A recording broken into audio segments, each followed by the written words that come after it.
ঈদ উল ফিতরের ছুটির 7 দিনে সরকারি হিসেবে সড়কে 92 দুর্ঘটনায় 100 জন নিহত এবং 217 জন আহত হয়েছেন। তবে বেসরকারি সংস্থা রোড সেফটি ফাউন্ডেশনের প্রাথমিক হিসেবে একই সময়ে 268 সড়ক দুর্ঘটনায় 204 জন নিহত হয়েছেন। আহতের সংখ্যা 6 শতাধিক।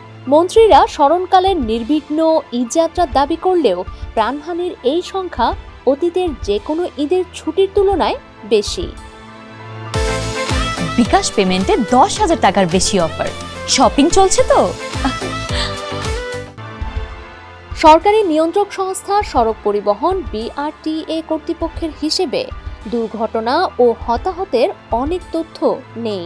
যেমন 21 মার্চ রাত 2:55 ঢাকা চট্টগ্রাম মহাসড়কের কুমিল্লা সদর দক্ষিণ উপজেলার পদুয়া বাজার রেল ক্রসিং বাস দুর্ঘটনায় 12 জন নিহত হওয়ার তথ্য নেই।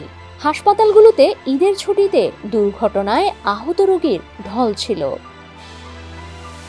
সরকারি হিসেবে সারা দেশে আহতের সংখ্যা 217 জন বলা হলেও পঙ্গু হাসপাতালে ঈদের আগের রাত 12:01 থেকে পরের দিন বিকেল 5টা পর্যন্ত 151 জন আহত রোগী আসেন।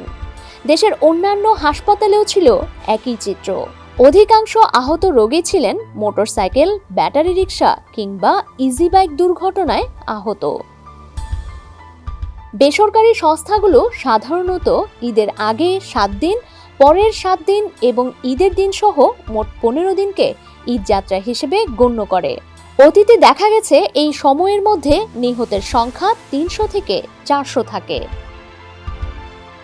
যাত্রী কল্যাণ সমিতির হিসেবে গত বছরের ঈদ উল ফিতরের আগে পরে 15 দিনে সড়ক মহাসড়কে 315টি সড়ক দুর্ঘটনায় 322 জন নিহত হন। আহত হন 826 জন। সংগঠনটির পরিসংখ্যান অনুযায়ী 2024 সালের ঈদ উল ফিতরের 15 দিনে 372 দুর্ঘটনায় 416 জন নিহত হয়েছিলেন, যা ছিল এক দশকের মধ্যে সর্বোচ্চ। এবার ঈদের ছুটি শুরু হয় 17 মার্চ। 7 দিনের ছুটি চলে 23 মার্চ পর্যন্ত। গতকাল মঙ্গলবার 24 মার্চ অফিস আদালত খুলেছে। তবে অধিকাংশ বেসরকারি প্রতিষ্ঠান কলকারখানায় এখনো চলছে ঈদের ছুটি। আগামী শনিবার থেকে খুলবে, এই হিসেবে ঈদ যাত্রা এখনো চলছে। ডেস্ক রিপোর্ট, সমকাল।